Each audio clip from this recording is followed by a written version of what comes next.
getting slow in my old age, Alfred.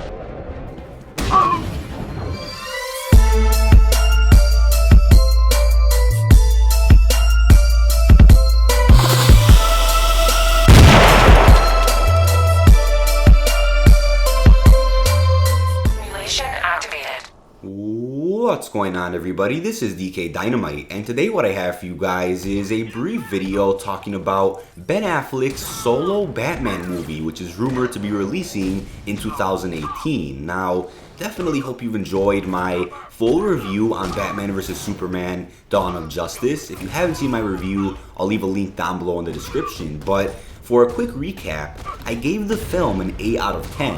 Now, the reason I gave the movie that particular rating was because I felt the editing wasn't too good in the film. I honestly felt like some scenes were out of place, but we do have to acknowledge the fact that 30 plus minutes of the film were cut for the R-rated version, which will be releasing sometime in July. There are rumors that we will have a theatrical release for the R-rated version in June, but that hasn't been confirmed yet. Now, the second reason I gave the movie an 8 out of 10 was because I felt the Lois Lane bullet subplot just, to me, didn't have enough meaning to it. I didn't feel that the scene was absolutely necessary in the movie. I understand that Lois Lane discovered that Lex Luthor was trying to frame Superman with those private military contractors, but at the same time, the fact that Superman was in court for that incident, I honestly expected him to be in court for the events that unfolded in Man of Steel, but whatever, that's how the movie played out. Honestly, I really enjoyed the film, and hopefully when we do see the R-rated version in July, the movie does feel a lot better, the scenes feel in place, and hopefully we'll get some answers to some of our questions that we had when we first saw the film. Now, as I said before, there's a lot of shitty reviews for this movie, but a majority of them are from the perspective of people who simply know who Batman and Superman are. They literally have little to no knowledge of the DC comics, of Parademons, of Darkseid, and they haven't acknowledged the fact that the film was called The Dawn of Justice. It wasn't just called Batman vs. Superman, so what that tells you is that the movie was more of a setup film. Now, I understand people when they say we shouldn't have to do research and study just to go see this movie. The script should have explained a lot of those elements to us, and I get that, but DC is doing something different from Marvel. They're not following the Marvel formula of bringing us standalone superhero movies leading up to one big team-up film. DC could have done that, and they honestly should have done that, but again, it's all business. They're trying to compete with Marvel. They're trying to, quote-unquote, catch up. So that's what's going on. But to me, if this film was really that bad, if Batman vs. Superman was a horrible-ass movie, I would have been the first one to tell you that. I've been waiting for this movie for the longest time, and I honestly loved Man of Steel. I just couldn't wait to see what Zack Snyder was going to bring to the table in terms of having Batman and Superman fight, establishing the DCEU, acknowledging the fact that other DC characters like Wonder Woman, The Flash, Aquaman, Cyborg all exist. So I'm not going to sit here and make excuses for why the movie was good, but I'm explaining the fact that if you didn't have knowledge of DC Comics, if you didn't understand that this movie was the dawn of the Justice League, then you're not going to like the film. If you walk into the theater expecting just a Batman v Superman movie, then you're not going to enjoy it. To me, that's almost a fact. Now, I'm going to stay with my opinion. I'm going to stick with my review. Everyone out there is entitled to their own opinion, so stick with that. There's nothing against it. So moving on from the Dawn of Justice, let's talk a little bit about Ben Affleck's solo Batman film. So, as I said in my review, I absolutely loved Ben Affleck's portrayal of Batman. To me, his portrayal was spot on, and I just honestly felt like it was the Batman that I've been waiting to see on the big screen for the longest time. He was the Batman. So the reason for that was not just for his badass Batsuit or his new Batmobile or the sexy ass Batcave. To me, it was a number of things. The choreography of the fighting, which to me was just incredible. It literally felt like I was watching gameplay from an Arkham game while he was fighting. I loved his use of gadgets during his fights and while he was being the world's greatest detective. I loved the new Bat voice, and his portrayal of Bruce Wayne was also perfect to go along with Frank Miller's Dark Knight Returns version of Batman. So again, I just love this portrayal. Even though Ben Affleck was given a lot of shit when he was cast in the role, he really proved a lot of people wrong within this film.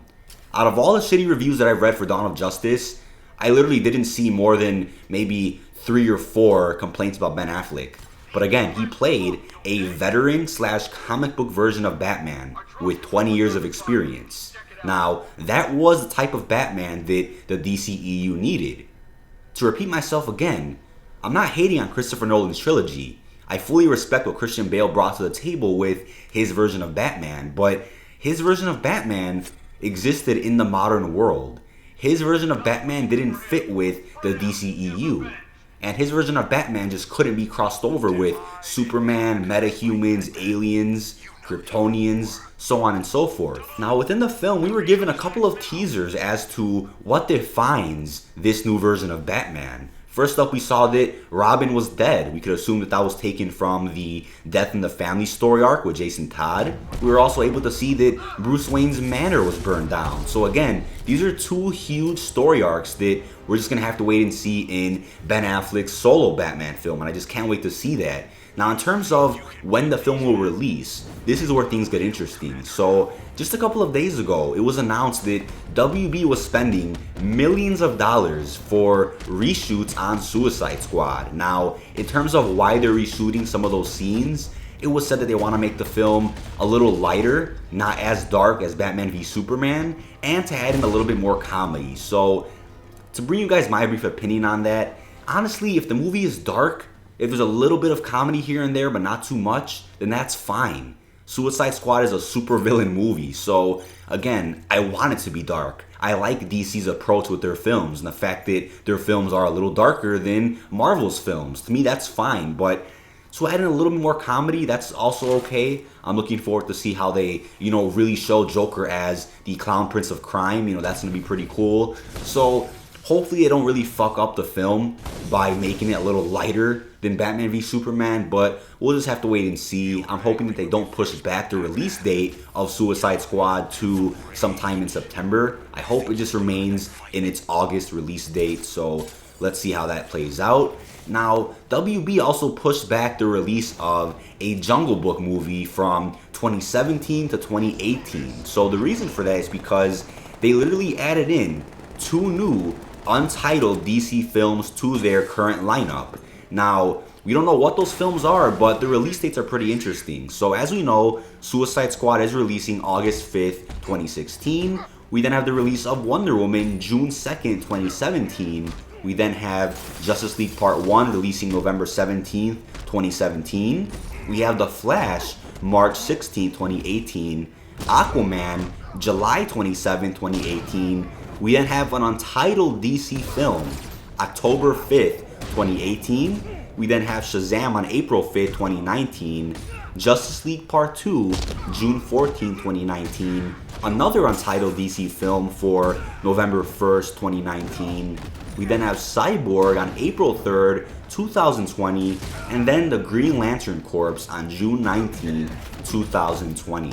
In terms of what these untitled DC films are, I can tell you right now that at least one of these films is guaranteed to be Ben Affleck's solo Batman film. The fact that Ben Affleck's gonna write, direct, and star in his own Batman film, to me, is just badass on every level. I just cannot wait to see what he brings to the table with his film. We know Ben Affleck's a great director. We know he's a really good writer. And the fact that he portrayed Batman so well in Dawn of Justice just tells us that his film's gonna be fucking badass. I just cannot wait to see that. But in terms of when it'll release, I'm hoping for the October 5th, 2018 release date to see it as early as possible. But if not, we'll have to wait for the November 1st, 2019 release date. So again, Justice League Part 2 releases June 14, 2019. Now, that should have been the date for Justice League Part 1, to be honest with you. DC could go out and establish all these individual characters first, bring us some more backstory and origin, and some more establishment for these characters, then jump into Justice League. That's how they should do it, in my opinion. But again, DC is taking a different approach with this lineup of films, which is obviously different from Marvel's approach with their films. So we'll just have to wait and see what they end up bringing to the table. But it's been said that WB loved Ben Affleck's portrayal of Batman so much that they greenlit a trilogy of Batman films, which will be directed and written by Ben Affleck as well. So I wouldn't be surprised if that's true, but if it is true, then hopefully one of these untitled films will be Batman Part 1, and after Green Lantern in 2020, we'll then see the sequels to that Batman film.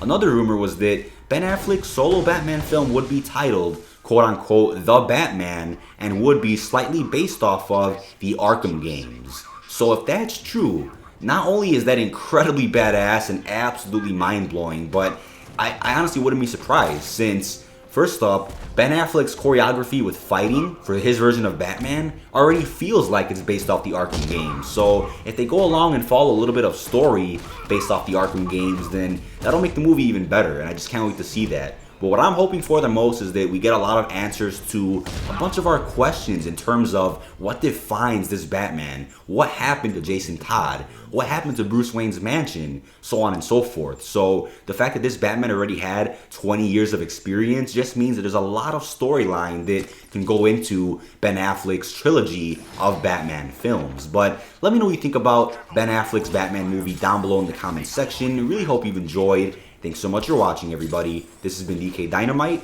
Peace.